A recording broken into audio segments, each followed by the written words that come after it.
Hello, everyone. Welcome to Talking Logistics, where we have conversations with thought leaders and newsmakers in the supply chain logistics industry. It's my great pleasure to welcome today's program Richard Barnett, who's Vice President of Industry Solutions at GT Nexus. And today we're going to talk about overcoming the barriers to profitable demand fulfillment.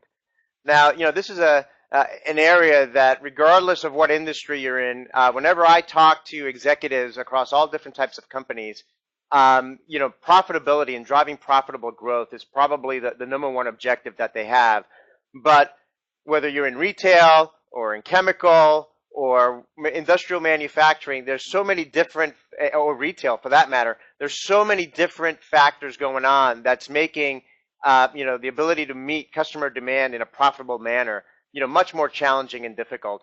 And so it's great to have Richard here, who, is in the front lines of working with customers in this area and understands the challenges that companies are facing and can share a little bit of insight and advice in terms of what he's seeing out there in terms of how leading companies are addressing this challenge. Before we get started with the conversation, I just want to remind those of you that are joining us live today that part of our goal here at Talking Logistics is to make this conversational. So if you do have a question for Richard as we're kind of having our conversation here, you can do so via the submit a question button, and if it's a good and appropriate question, we've got time, I'll certainly try to weave it into the conversation. So with that, Richard, welcome to the program. Thank you, Adrian. Good morning. Great to be here. Now, Richard, as a first-time guest on Talking Logistics, like I always do whenever I bring someone new in the program, I always like to learn a little bit about, their background and how and why they got involved in this industry. So kind of before we dive into talking about, how to achieve profitable demand fulfillment, why don't you share, briefly a little bit about your background, your career path, and kind of what your current role and responsibilities are there at GT Nexus? Sure, you bet. I think entry into the field of supply chain and enterprise software for me started early on after I left college. Joined a startup here in Austin called Trilogy with some really smart folks trying to work on product configuration and the selling chain back in the day before we had kind of full CRM thinking. And then I quickly got involved with I2 technologies in the sort of early days before the sort of growth of I2, and watched and had the pleasure of watching kind of the whole development of the supply chain, integrated supply chain market take off in the late 90s. And then this really critical period of watching the B2B bubble, all this massive innovation, but also pie in the sky expectations around what the art of what was possible at the time. But I go back and think about what I'm doing now as still fulfilling the vision, what everyone kind of came together and got excited about is just now finally happening, right? In terms of this concept of business networks and being able to orchestrate across a value chain end to end. So it's a very exciting time. I just feel some days I look in the mirror and go, man, there's a lot of gray hair waiting for this moment. So it started in I2 Technologies, did some stints in Microsoft, in the Microsoft ecosystem, did a startup focused on trade promotion management, collaboration between consumer goods and retailers. Left and went to E2 Open for 5 years and joined GT Nexus about a year and a half ago. And it's really, like I said, part of just whenever I try to escape or shift out of this, I keep coming back into this crazy world that we live in, which is full of complexity and amazing challenges and opportunities. So it's happy to be here and happy to kind of share some insights around what we're seeing in profitable demand fulfillment, in the market. Yeah, no, great, a great journey, and I agree. I mean, I think sometimes obviously as an industry analyst, now for over almost 18 years, a lot of the things that part of our job as an analyst is always to be forward thinking and think ahead, and a lot of the things that I was talking about 18 years ago, to your point, is now really coming to fruition. Because the technology is finally ready, companies are finally ready. The business drivers are finally there, right? So it takes some time to align, the vision with where technology is and how ready companies are to justify and embark on these things. So it is truly an exciting time. So let's get kind of started with the topic here. And like I mentioned in my opening remarks, I mean, what I hear most often from kind of CEOs and CFOs, particularly, when you're listening in on quarterly results and across all industries is, we want to drive profitable growth, right? I mean, I think that's a universal goal, and it sounds, common sense, right? But this goal is more challenging than ever before, for companies. So why is that? And what are some of the barriers companies are facing or have to overcome, in order to achieve profitable growth? Well, I think it is interesting. On one hand, it just seems like a totally normal stated business goal and objective, core to the business model, to be able to achieve profitable growth, revenue, top line, and then net margin. But the complexity in retail, and it's also gone cross industry, as you were talking about before. I mean, it doesn't really matter anymore if you're, everyone's affected by some element of either omni-channel or digital channel growth. There's been an explosion of different points of influence, different points of sale, and the life cycle and engagement with the customer has changed. But with that has been strategies to leverage, new offerings via e-commerce. So that's increased SKU proliferation for a lot of retailers that have tried to sort of, sell and expand their assortment, but not think about the downside risk and cost of the inventory associated with that. Or with respect to global growth initiatives, you'll see a lot of challenges around managing the profitability in, say, a domestic core market that's very mature, where they've optimized those costs, and then how they expand into those new regions. Oftentimes, with a constant theme here is that there's a level of complexity, but also a level of agility and opportunity, because they're orchestrating relationships to go upstream in their supply chain with suppliers, all the way through logistics and fulfillment, and then distribution partners, whether that's retail or dealers or some other form of channel partner relationship, to get into those new markets or to expand and scale. So with that complexity, it means that the ability to control, manage, predict the cost side of the equation and make trade-off decisions is increasingly more difficult. And I think the buzzword that everyone kind of helps to frame this is that sources of competition are squeezing margin and profitability like never before. And this is obviously the Amazon effect, but we see the Amazon effect like dynamics, not just with Amazon, but in other industry segments more specifically. But it's the obvious one when we think about broadly retail and consumer buying. It's incredible, the Amazon growth and how they're subsidizing the transportation and fulfillment costs almost with an unfair advantage to their competitors.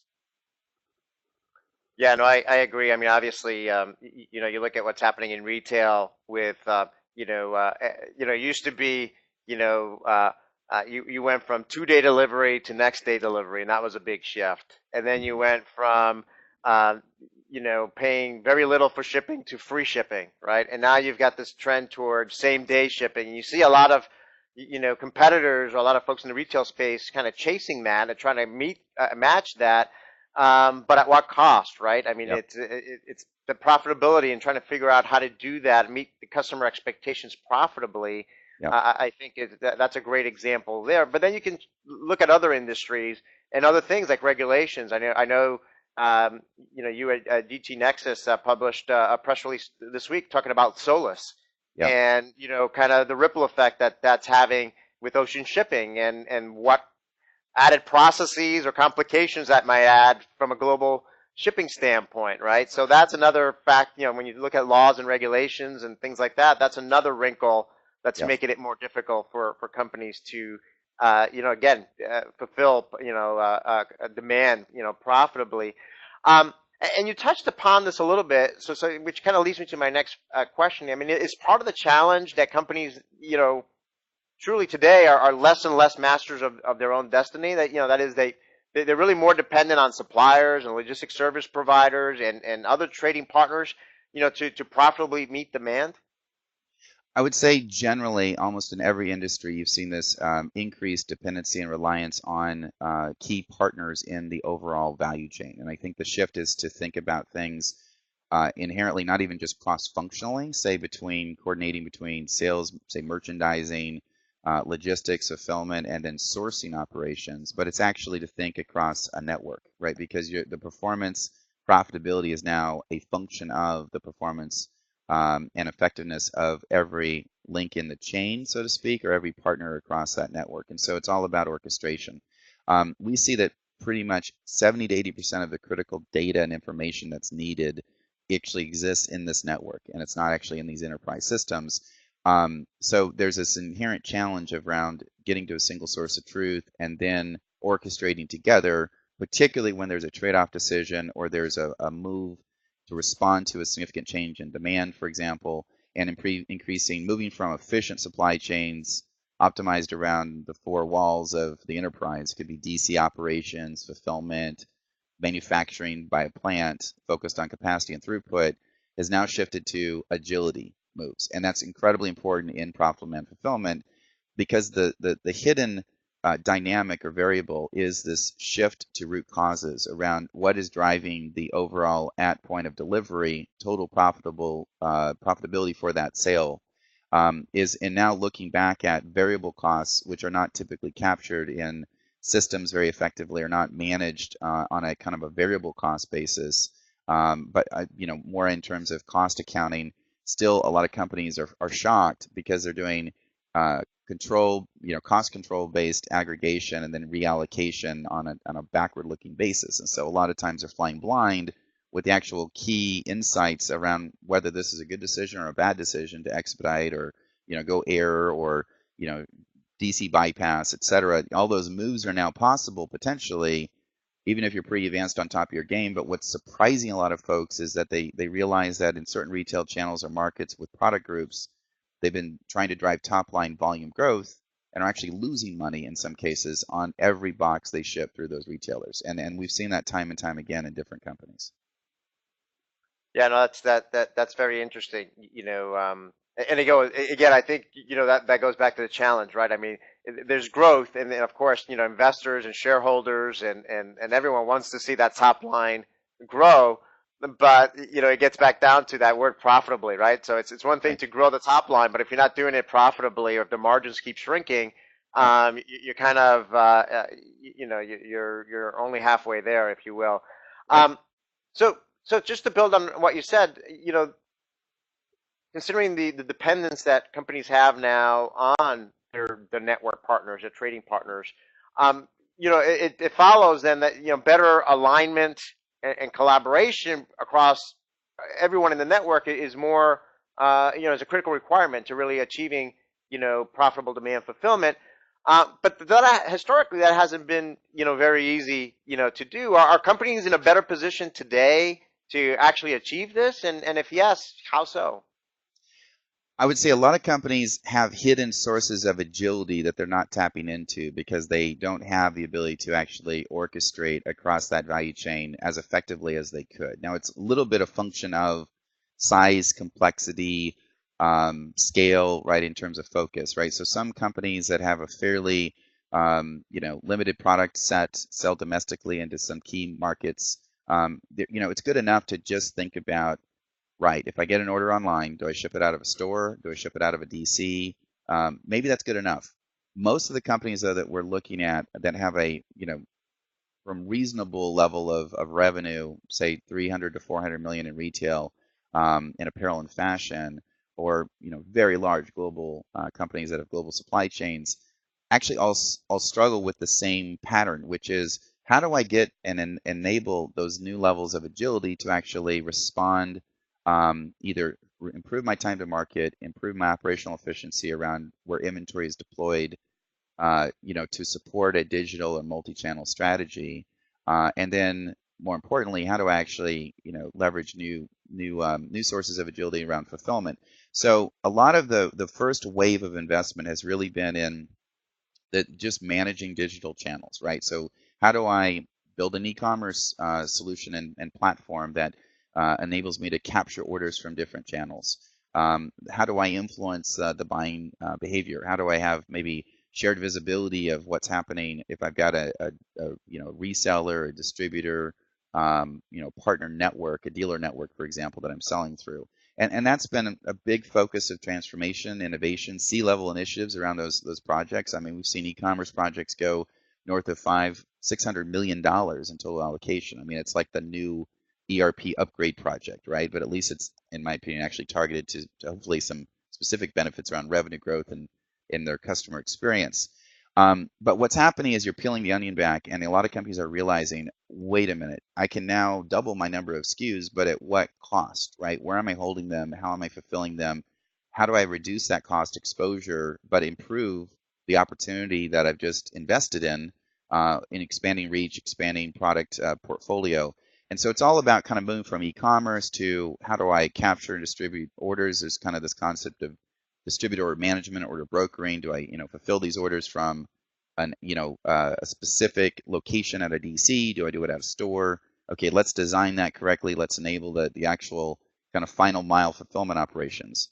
The challenge now has been to go back further in the supply chain. So a lot of the most successful leaders that we have in our customer base and folks that we watch closely and admire have really made this shift from the store through their e-commerce initiatives and now linking that into sources of agility upstream so that they can automate and have greater control and flexibility of what's happening, say, at a supplier location where they're not holding the inventory, but they're very closely seeing what's work in process, what's coming off the line, what's being held for them, and then very quickly switching gears so that they can delay and postpone a decision or allocate dynamically inventory if they see a change in demand, see a shift in their fulfillment strategy, sort of in DCs or in stores, and then redirect and even go through DC bypass or other new modes, right, for fulfilling to those target markets. And that's the sort of moves that we think are the most interesting. And it is very common cross industry. It's not just retailers, it's consumer products, it's chemicals, it's it's high tech, it's industrial, it's automotive industry. Even tier one suppliers are looking at new strategies, not just doing the kind of the basic push model, moving to a more responsive fulfillment strategy. So this is where I think it gets really interesting. But the challenge for a lot of companies is they got to get out of their own way. They actually have to think differently about how to solve this problem, and they have to think holistically. And that really, that first move is to get cross-functional alignment across big silos that exist today. And it's really this profitable demand fulfillment sort of C-level, CEO level initiative and imperative, or CFO, driving this focus that actually is really beneficial for a lot of the companies that are, making those changes happen. A lot of great points there, and certainly, I think one of the biggest hurdles, you touched upon it there, is finally walking the talk on breaking those functional silos internally, right? You got to really start there first, and looking at things more, your processes and your cost factor, so on and so forth, in a more holistic manner, and then obviously from a cross-enterprise standpoint, kind of looking at it more holistically as well, and I think, or I believe, that part of that thinking differently is also thinking differently, even from a technology standpoint. You talked about kind of your early days and, going back to the .com days and everything else, which I lived through as well. And, back then we were talking about marketplaces and exchanges, right? And today that's evolved to what I've been calling supply chain operating networks, which, GT Nexus is a good example, and you've got others in the industry as well, where now you're really creating this networked technology infrastructure, which I believe is another critical element to enabling, the collaboration, alignment, and the information flows to happen in a much more, seamless or streamlined fashion than kind of the way companies were traditionally trying to do it, 10, 15 years ago. Do you agree with that?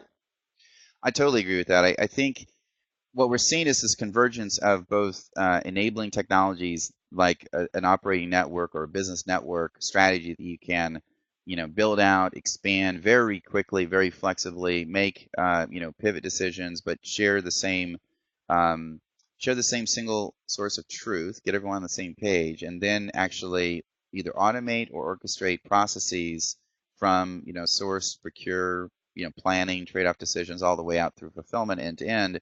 But what's happening in tandem is new business models are emerging as well. And this is both from third parties that are providing, now they're part of these value chains, right? They're providing value-added services, and the companies themselves are looking at their full value chain essentially as a source of agility, source of innovation, the ability to move into new markets and think about how do they get creative, right, in supporting, say, non-standard distribution in India or high velocity distribution in Africa, for example, and how do they enter those markets more profitably and more effectively by leveraging the kind of fundamental thinking of network-based thinking. So they're not trying to do it themselves, and they're looking for the right partners, but they need to bring those partners into a coordinated, consistent process. So we've seen obviously, logistics industry in general with third-party logistics service providers have been doing elements of this for a long time. You saw it with high tech, huge shift to outsourced contract manufacturing. Where the tipping point was over 60%, 70% was, core manufacturing is being done with a partner. And we're seeing this by industry, right, where those key partner plays are. But the fundamentals are actually leveraging this new information model and new process model like a business network to actually go enable and execute very quick, rapid business strategy changes. Like, let's change our sourcing relationship. Let's go after a totally new market in a new way, and let's not spend 2 years trying to figure it out. Let's do it in 6 months, right? And that's the big velocity move and kind of alignment to business strategy. I think the story is still emerging, but that's what I like to think about a lot is how are those worlds coming together? Yeah, no, good points there. I want to kind of explore something you kind of touched upon it a little bit earlier. I mean, it seems to me that in order to drive profitable growth and really drive profitable demand fulfillment, you really need to have a detailed and accurate understanding of your costs, right? Right. I mean, are companies falling short, in this area? And if so, I mean, how can they fill in the blanks? Well, I think companies do fall short for a couple primary reasons. One is this concept I was talking about before of kind of standard versus activity-based cost thinking, right? So I go back to looking at, my first accounting class in college, right? And it was like ABCs, it's sort of interesting to look at it from a cost modeling perspective, but no one actually does that from how they manage their core financials, right? So this kind of cost buildup, allocate and track certain cost variables and then assign a standard costing by product gives that right there is an interesting issue because you have oftentimes a very artificial view of profitability, which sends the wrong signal and incentives to the sales or channel organization to sell top line growth at that expected net margin, and then you get surprised because again with greater variability because you're leveraging a network and you're shipping by different modes, by different lanes, from different sources of supply to different receiving locations in different markets. You have a ton of inbuilt variable cost. And so it's really important to actually capture the cost waterfall or capture variable cost by lane, by source, whether it's the manufacturing value add or sourcing costs or inventory holding costs that are variable. All the way through the more obvious of logistics and transportation costs as variable. And so many companies have different, it's really a journey for them because they have a really hard time in this area to actually get to the level of true total landed cost that has a relative level of complexity or variability associated with it.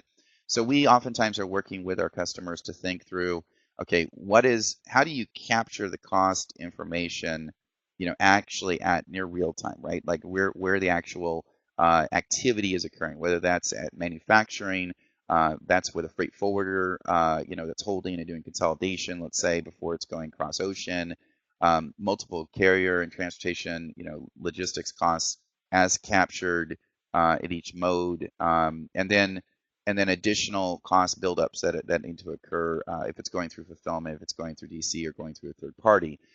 You can't tackle all of that at once. So you got to have kind of a clear strategy. And oftentimes the starting point is just to make sure you're mandating that the accurate costs are being captured all along the chain. Because there's a lot of companies that have been flying with kind of a loose and easy level of, say, B2B integration or EDI or, exchanging information via Excel spreadsheets or portals that they're looking at quantity, they're looking at the part, the product, the location, but they're not actually capturing and mandating costs. And so it takes a level of envisioning, okay, where are we trying to get to? And then a real good governance model around thinking, okay, what are all the key building block elements? How do we go after them? How do we mandate them? And then all of a sudden you get into a lot of amazing insights where you can apply the analytics on that cost. You can look at trending. You can look at comparisons across regions.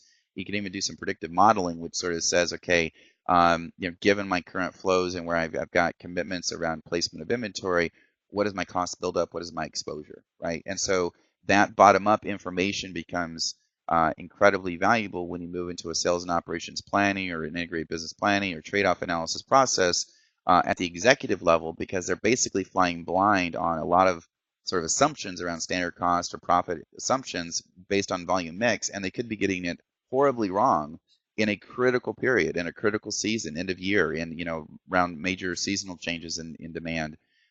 They could get a whole collection for the new fashion season that they're trying to promote completely wrong, and that's what's kind of interesting to me, is that it's really really important, but it's also kind of hard, and you got to kind of start, crawl, walk, run, and build it out. But the mandated governance is really what I see is inconsistent with a lot of either our customers or other companies that we talk to.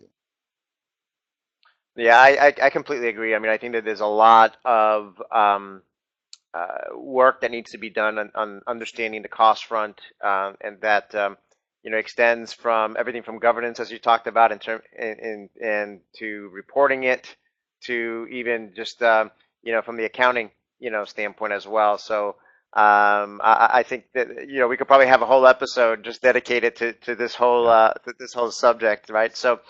Um, we're kind of running short on time here, so I just have a few more questions. So, I mean, if you had to boil it down into kind of a short list, the key capabilities that companies need to, have to achieve profitable demand fulfillment, I mean, what would be on that list? I think it's going back to supply source and looking at those areas of agility that are in the network. So it's getting outside the four walls of the DC and the fulfillment operations, and it's saying, hey, how can we do postponement or dynamic allocation from supplier? How can we leverage alternate sources of supply and different speed rating, basically, of managing our kind of response to the market, right? So I'm going to place some long-term POs, but have some flexible, short-term either lines or capacity as key suppliers to handle some very short mix decisions that might occur in the market. It's getting to automating the shipment, labeling, compliance, and all the logistics partners to kind of handle quick moves that where I might do DC bypass, I might ship to a store or to a region, and I can automate when I make those decisions. I can automate that fulfillment as fast as possible. I think that's a critical set of capabilities that we see on the inbound side of the supply chain. I think there's a lot of focus and a lot of maturity on this final mile parcel based, sort of in-store fulfillment or DC out fulfillment operations that we see in retail. I think a lot more needs to be done on the inbound supply chain. I think that's the next wave or source of agility and efficiency gains here that's going to make a difference. Yeah, no, I think certainly the inbound piece is I remember when I first started in the industry, some folks would, at least my thought was, well, how hard can it be? How is it different than outbound, right? Isn't it just the reverse, And, once you really start learning about the inbound, you realize it is a whole different beast, a whole different animal, and has its own very unique set of complexities and challenges particularly from a supply chain logistics standpoint. So I think that's an area that, again, we could probably spend the whole episode talking about the whole inbound side of things. Right. Well, to try to kind of ground this a little bit on, real customers, real case studies. I mean, can you share with us some examples of case studies or customers Sure. that are kind of leading the way in kind of overcoming some of those barriers that we've talked about to achieve profitable demand fulfillment? You bet. I mean, I think, start with an example in consumer electronics, high tech. Lenovo, and HP as well have high tech in general has been very innovative around leveraging a network-based model to address cost and complexity around profitable fulfillment growth. In Lenovo and HP's case, both, they've seen the most difficult squeezing of margins because of the sort of digital channel competition that's occurring, where I think in last year, in 2014, something close to 50% of consumer electronics, consumer durables companies believed that they were driving their most profitable growth through digital channels, and then less than 5% said that they're remaining profitable in digital channel fulfillment. So you've got this crazy cost pressure. So what Lenovo does is that they actually orchestrate all of their logistics fulfillment and their mode mix, right? So it's ocean versus air, which is the big theme for them. So they made a huge shift to get to closer to 70, 80+% on ocean, and then the ability to leverage air for critical orders, for new product introductions, for seasonal demand ramp up. and then manage that cost allocation, whether it's going through multiple modes, whether it's ocean, air, inbound through port, through truck, through region. All of that's being managed through kind of a business network based approach, and that gives them solves this black hole problem basically that they had between their SAP not tracking what happens when the order is placed, say to manufacturing. All of a sudden, from outbound from manufacturing to a receiving location, they were flying blind. So, they're doing that. They have like 15 million milestone updates on every move, that's happening. 5 million, sort of shipments and transactions occurring, per month. It's incredible the volume and scale. They're doing this on a global basis across all regions, and that's a fundamental sort of asset that they have to sort of compete in a very, very, competitive market, particularly on the consumer side of their product portfolio. In retail, we see a lot of really good moves in apparel and footwear for companies that are leveraging, outsourced source manufacturing plant relationships and factory relationships. They're going back upstream, and they're like Columbia Sportswear, and they're making decisions on their key raw fabric commits that they have to market, but postponing as long as possible the actual mix before it goes into cut and sew, so they can get the right color, style, mix, assortment for the season.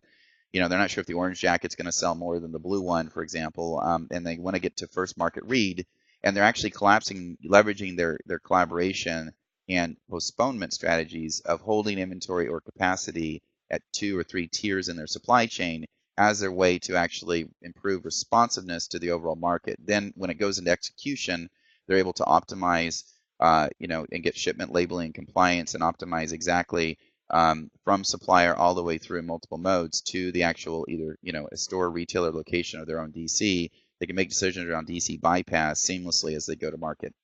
Another example would be Williams and Sonoma, which is a really interesting company that great brand recognition, huge innovator in e-commerce early on.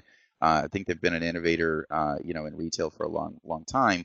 But their challenge was, they had a lot of, they were getting it wrong in terms of placement of relatively heavy, bulky items that they had, sort of out of market shipments were a huge problem. Back orders were a challenge.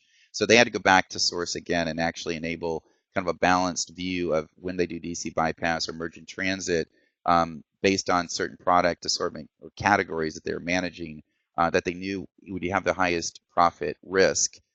Essentially because it's larger bulk items, but the same, Amazon effect of, same day shipping expectation from consumers. How do you manage that mix across a fairly large, sort of store assortment to online? And they've significantly reduced their, their transportation costs on average. They've figured out the kind of right profile for pricing for premium, and then how to orchestrate the inbound from supplier through the right mode, whether they're going to hold it at a DC or bypass the DC directly, has driven sort of the inventory efficiencies and the transportation cost efficiencies that are improving overall profitability for them. So those are 3 examples that come to mind. I mean, there's many more, as you said, in the chemicals industry, big, bulky, expensive, oftentimes high margin risk, very cyclical industry. Managing the outbound, transportation costs and linking that to different customer segments is kind of an emerging area that we see a huge focus on right now in that industry. So you see this pattern, but it plays out a little bit differently by industry. If you look at different segments, which we do. Yeah, no, great examples there. I mean, I think it underscores the point we talked about earlier in terms of the importance of really, bringing together and coordinating and synchronizing and aligning, the different, trading partners, whether it's, upstream with suppliers, downstream with customers, and getting the demand signals, and then obviously the logistics service providers in between, that are actually doing the movement of the goods and the movement of information, so on and so forth. So I think each of those case studies you talked about kind of really underscores kind of how those particular companies are really, leveraging the network and leveraging their trading partners to, again, do what they need to do to fulfill, profitably. Richard, we're kind of out of time here, so I'm just going to go right to my last question. I mean, as a way to wrap up, I mean, what advice would you give to companies that are looking to improve, their ability to profitably fulfill demand, and what questions should they ask, and what steps should they take? I think they've got to look at their network first. They've got to think about where they're currently holding products and what their strategies or shift is going to be with omni-channel or with expanding growth strategies. Is it in region? Is it SKU mix? Is it entering new markets? Then they've got to actually understand where the source of agility and flexibility is in that network, whether that's inventory they don't own, but for example, is being held at a supplier or is being, managed through a third-party partner in a new market, and understand where the sources of agility are. Then I think it's to take a network-in approach, think about the processes and the information model that are needed to orchestrate not just the designed-in profitability, which is easy to sort of model, but then actually, when execution happens, all that's where the source of variability happens. You've got to shift from the design actually to operationalizing that, thinking first principles, which is we need one shared model, one shared single source of truth, and we need to orchestrate all these key partners to fulfill to those target goals and share that visibility to what's driving profitability, whether it's not just shipments, it's not just inventory levels, it's a view of service level and cost. And I think that needs to be, if that's kept top of mind from stage one in terms of vision, and then you phase into it, you'll get to where you need to be. I think if you don't think about it correctly up front, you will get into painting yourself into a corner, trapdoors, and silos, and that's really the risk in the opportunity. Yeah, great insight there. And I think I got so many things. I mean, there's a lot of if you don't do the upfront thinking and planning and looking at both the challenge at hand and the opportunities at hand, and if you just dive right into it without doing that kind of analysis and thinking, like you said, you can put yourself in even worse problems, if you will. Yeah. Richard, like I always say at the end of all our programs, we always manage to scratch the surface on these topics, but I think we certainly provided some good food for thought and some insights and things for companies to really think about, moving forward as they're looking to fulfill, demand profitably. So thank you very much for making the time to be with us today. Thank you, Adrian. My pleasure. Great discussion. Great, thank you. And I want to thank those of you that joined us live today. We didn't get any questions live, but if you are watching this episode on demand and you've got a question for Richard, you can find this episode on talkinglogistics.com, and you can post a question or comment there, and I'm sure that Richard would be more than happy to respond via that medium. So again, thank you all for joining us today, and look forward to seeing you in a future episode of Talking Logistics. Have a great day.